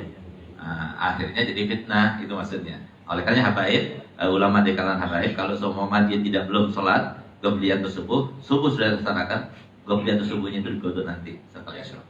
Gitu. Jadi supaya tidak dilakukan fitnah. Terus yang kedua, witir. Berikutnya adalah tadi. Ya, ini berbahaya. Itu tadi pesan saya tadi. Jangan ikut-ikutan. Jadi seperti kenapa kalau saya itu selalu kalau ada hal-hal yang keterkinian itu selalu diminta fatwanya dan sebagainya, saya nggak ikut. Karena banyak sudah ulama yang memberi fatwa dan sebagainya. Saya nggak ikut-ikut di situ gitu. Nah, jadi kalau seumpama ada wartawan yang dia itu cari-cari sensasi dan sebagainya, apalagi terkait dengan ulama dan habaib, hati-hati. Ghibah itu ya adalah yang diucapkan maupun yang dituliskan, itu ghibah namanya. Yang diucapkan maupun yang dituliskan itu ghibah. Ya. Jadi ghibah itu membicarakan orang lain, kalau orang lain itu dengar, dia marah, nggak senang. Itu ghibah. Walaupun benar, kalau benar itu buhtan namanya. Ya. Kalau nggak benar, kalau nggak benar itu namanya buhtan. Kalau benar itu ghibah. Kalau nggak benar itu bohong, fitnah, bahaya itu. Dan kalau benar itu pun ghibah. Nah, jadi kalau ghibah orang biasa itu hukumnya dosa biasa. Tapi kalau ghibah ulama itu hukumnya dosa besar. Ya, setara seperti dosa riba, dosa zina, dosa durhaka sama orang tua. Ingat. Kenapa demikian? Karena begini. Saya punya jamaah, ya. Saya punya para pecinta-pecinta. Kemudian ternyata ada satu orang yang membicarakan saya dengan tidak baik. Akhirnya yang mau belajar bahasa saya tadinya, karena dia dengar ucapan tadi, akhirnya nggak mau belajar. Sebabnya siapa? Sebabnya orang itu. Mencegah orang itu dapat hidayah dari ulama itu. Makanya kalau bicarakan ulama itu punya dosa besar. Hati-hati. Jadi jangan sampai kita itu memaksakan diri hanya untuk dapat sesuatu daripada dunia. Dengan cara haram, nggak menyenangkan, nggak membahagiakan, pasti menyesalkan. Itu yang terjadi. Nah, kemudian mengenai witir, ya, jadi witir itu boleh melaksanakan dengan yang paling sedikit jumlah rakaatnya, yaitu 1 rakaat. Yang paling banyak 11 rakaat. Paling sedikit 1 rakaat. Tapi katanya ulama kalau setiap malam 1 rakaat, terus itu hukumnya makruh. Nah, begitu pula kalau seumpama kita itu melaksanakan sholat witir seperti sholat maghrib, wasal, menyambung antara 2 rakaat sama 1 rakaat. Nah, jadi itu namanya wasal. Jadi yang namanya sholat witir itu ada cara wasal, ada fasal. Jadi tidak menyambung itu lebih baik fasal. Tidak menyambung itu apa? Tidak menyambung dengan rakaat yang akhir aja. 2 rakaat, 2 rakaat, 2 rakaat, 2 rakaat, 1 rakaat.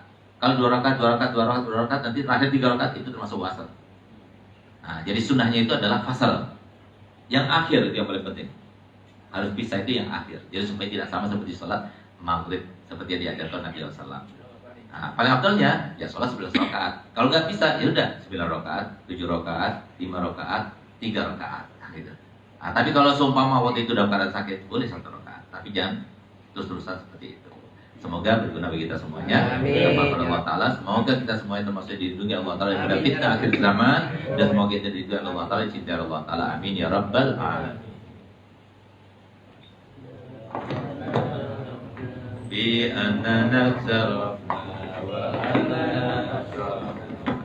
لا لظى أسرفنا فتب علينا توبة تغسل كل خوبة واستر لنا العورات وآمن الروآت واغفر لوالدينا ربي ومولودنا والآل والإخوان وسائر الخلان وكل ذي محبة أو جيرة أو صحبة والمسلمين أجمعين